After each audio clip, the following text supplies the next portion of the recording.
Hi guys, welcome to the Fife Properties weekly property update and market roundup for the week. What's going on, what's happened in the news lately this week, and how does that affect the local Fife property market and the wider market in general. We're live on LinkedIn, so welcome to the viewers on LinkedIn as well, and also YouTube and our multiple streaming channels over the Facebook profiles. So what's been happening in the Fife property market this week? Well, right across the board, we can look at some numbers. Things seem to be moving on quite well still. Let's have a look at some numbers about transactions in the market right across the Fife property market. This is from last week to this weekend. So this is what's happened this weekend. So in the Cooper market, there's been 10 properties come to market. There's been 10 properties put under offer.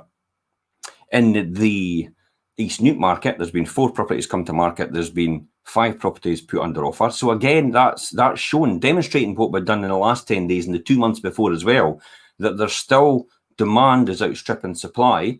St Andrews, 8 have come onto the market, 9 have actually gone under offer. So again, demonstrating that. Leadenmouth, 16, 14 gone under offer.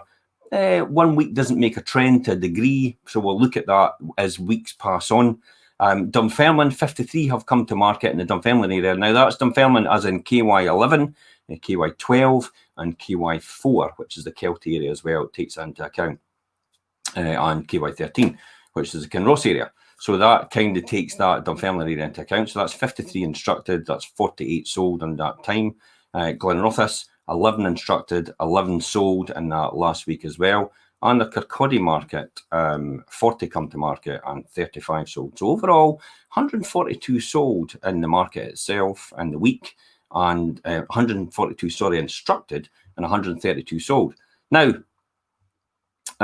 we don't need to bother, we could look at that in isolation and that's fine. That doesn't show us really anything. But if we look at it in conjunction with everything from the weeks before and the months before, going back to 2 or 3 months before this, it still demonstrates to us that there's an undersupply in the market. There's an oversupply of people wanting to buy property.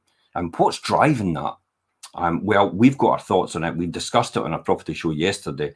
We've got a funny feeling that everybody, because of lockdown, it's proved to people that can work from home now. Therefore, the number of transactions are in the marketplace just now are actually, there's more people wanting to buy property because they're wanting an extra room. So they're actually choosing to move because they want an extra room, not because of circumstances, because of lockdown, because they've now basically been authorised by their work to actually they can work from home. And they've now proved they can work from home. So the banks, the big corporations, the investment houses, they're all asking their employees really to work from home if they can. Fife Council's doing the same. They're doing hot desking. So they're actually getting people working from home. They've kind of always done it, but more so now. So I think that's what's driving it. People are needing this extra room for a home. Now, what we've predicted here is if this keeps going at this rate, by the time we get to the end of November, we'll have instructed and sold more houses. This right across the Fife market are instructed and sold more houses, right? By the time we get to the end of this November than we did November last year. Now, that's a remarkable amount and achievement to do with the number of properties coming onto the market when you consider it, because we've actually had lockdown, which actually took about 3 or 4 months out of that equation. But we're now saying we're almost back to that in essence without these months included.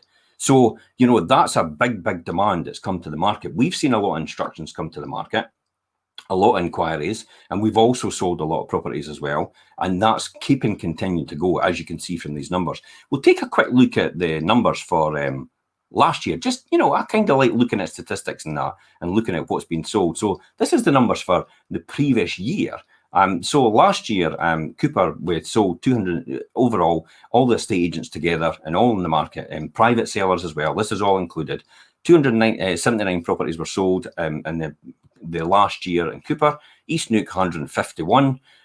St Andrews, 882. Leadenmouth, 410. Dunfermline, 1,782. That's quite a lot. But then Dunfermline's a big area. Then you can see the average prices as well, and so on and so forth. So overall, 4,307 sold in that year. Now, I don't know about you, but I know when the market was at peak before the credit crunch, way back in 2006, 2007, they were doing round about double that. So the number of properties actually coming to market and being sold is a lot less. But has supply actually curbed? Probably not. And you can see average prices as well. And we'll talk about average prices in next week's show in terms of where they are. But we know for a fact that average prices year on year have gone up. I mean, Jimmy Mullen talked about East Neuk yesterday. East Neuk year on year has gone up 14% in price level. That is a huge amount. So how does that impact on everything? Well, overall, it has a huge impact on the market. There's obviously more prices getting paid, bigger mortgages getting taken, more money flowing in through, but the banks are still sustaining it. First-time buyers have obviously been curbed by the introduction of the mortgages. The new mortgage, the mortgage rates coming down for the loan funds. They're getting 85% mortgages now. Boris Johnson clearly has given an indication that he wants them to have 95% mortgages. So I've got a funny feeling he's going to jump in there and indemnify, would guarantee the additional 10% that the banks would have to lend. So the banks aren't overcommitted, if that makes sense, because they've got their rules and regulations now that they have to abide by in order to make sure they're not overcommitted. Hi, Andrea. Thanks for joining the show and watching. Okay. So let's look then at some of the news this week. Okay, let's look at unemployment figures. Unemployment figures this week was coming in at 4.6%. Now, that isn't too bad in the scope of things. When you take everything else out of the equation, the Office of Economic Development quite clearly says that full employment in an economy is classified anything from 3 to 6%. So we're still in that banding of full employment. And full employment means basically there's enough jobs in the market to sustain the number of people that are unemployed. Now, the key here is, though, because everybody can't get these jobs because they have to retrain for them. And that's why it's full employment to say that there is that, but they have to retrain for that job. So it takes a time for that to come through. But we'll see what happens in there and see what happens throughout time. We know, obviously, furlough's coming to an end at the end of October. How will that impact? Well, we actually thought there was going to be a huge impact in the property market in the end March, April, May. But it continued to keep going and going and going and going. And now we're predicting it's going to be even more by the end of November than it was last year in November. So we don't know. It's difficult to predict. Some people predict doom and gloom. Some people are quite optimistic, but we're quite optimistic in the market. We see the indicators are okay. So other things that are in the market, negative interest rates. The UK has just spoken about negative interest rates. What does that mean? Well, we spoke about it last week in Europe, and this week the UK is speaking about it as well. It means that lending will obviously get to the point where you're actually getting nothing in the bank, and you don't really get anything in the bank now. So if you're getting negative interest rates, my recommendation is look at other ways to diversify your income and maybe put your savings into other things. Now, you have to take professional advice on this, but personally for me, I'm in property. That's my business. That's what I do as an investor. I also invest in pensions, which for my children, and I also invest in pensions for myself, my wife, and then we also invest in short-term funds as well. So if you've got money lying about, maybe it's time to consider other avenues. If you need advice on that, please contact us. We can point in the right direction, point in to the right people. The one thing I really want to point out, though, when we talk about unemployment levels, it's all doom and gloom and how people say that. And Pret a Manger was playing off 400 people. Peacocks is shutting 50 stores and paying off 600 people. But there is other people out there and markets are booming. The test and trace system. Serco, who actually runs that on behalf of the government, is actually employing people because profits are beyond expectations. So there's jobs getting created there, which nobody wants to talk about. Everybody just wants to talk about in the news, doom and gloom. I actually heard Kevin Green, Secret Millionaire, if anybody knows Kevin, say, you maybe actually take time out and don't watch the news and see how positive you become as a result of it. That's quite interesting. Anyway, so on to other things as well. Let's talk about stamp duty. Stamp duty is currently exempt up to £250,000. Okay, in Scotland, 500,000 in England. Now, you need to be quick if you're wanting to take advantage of this.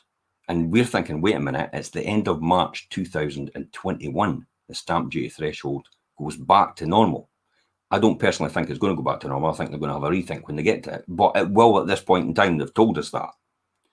Now, why should you be thinking about that just now if you're thinking about selling or thinking about buying? Well, it takes on average just now 19 weeks from the point of getting an accepted offer to the point of actually completing the sale. This is because mortgage lenders, they're all working from home. Solicitors, they're all working from home. Everybody else, mostly, is all working from home. So the process is taking a lot longer to get through the system. So it's taking 19 weeks on average. Now, if you take 19 weeks from this point in time, that will take you right up on average to the beginning of March next year. That's quite worrying. So some of us, if we don't get forward and push forward, will actually miss out on that stamp duty exemption when we buy our next house or when somebody buys our house. So it's key if you're thinking about selling now, probably to get your house on the market now in order to get that happen. The key here as well, what I would advise you to do, is make sure when you put your house on the market that you contact your solicitor and you get all the necessary information in place with your solicitor, like your money laundering requirements, your ID and your proof of address, get all that lodged. Your solicitor can also get all your titles ordered up, maybe do property inquiry certificates. If you've got a mortgage on the property, they can maybe send what they call a mortgage disposition. In other words, they find out how much you owe in order to settle that once the property sells. They could do that in advance. And also make sure your mortgage is in place and your fund is in place. So get in touch with your mortgage advisor and make sure everything's in place as well. Best advice as well is also make sure that you respond quickly to any requests your solicitor, your estate agent, your mortgage lender, your advisor, anybody makes. Make sure you respond to that as quick as possible, because if you don't respond to that, that then puts them on the back foot and actually delays them in completion of your property. So that 19 weeks on average could end up going to 20 weeks, 21 weeks, 22, 23, and you could easily see how that could get into the end of March, and then the stamp duty threshold runs out. Absolutely grand, yeah.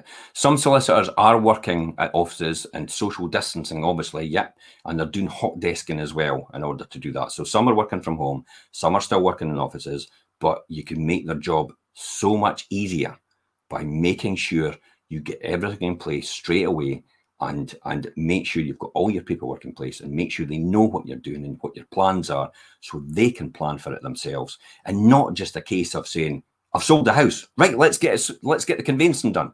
Well, that's not what to do. It's like, get it done as soon as you list your house in the market. So if you're thinking about selling, now is the time in order to get it before that stamp duty threshold runs out. And that's it for this week. If you've got any more questions or anything to comment, please comment on here and I'll message you back. Hi, Sharon, thanks for joining us. I'll message you back, or just send us a private message, or phone any of our offices at Fife Properties. We're more than happy to help.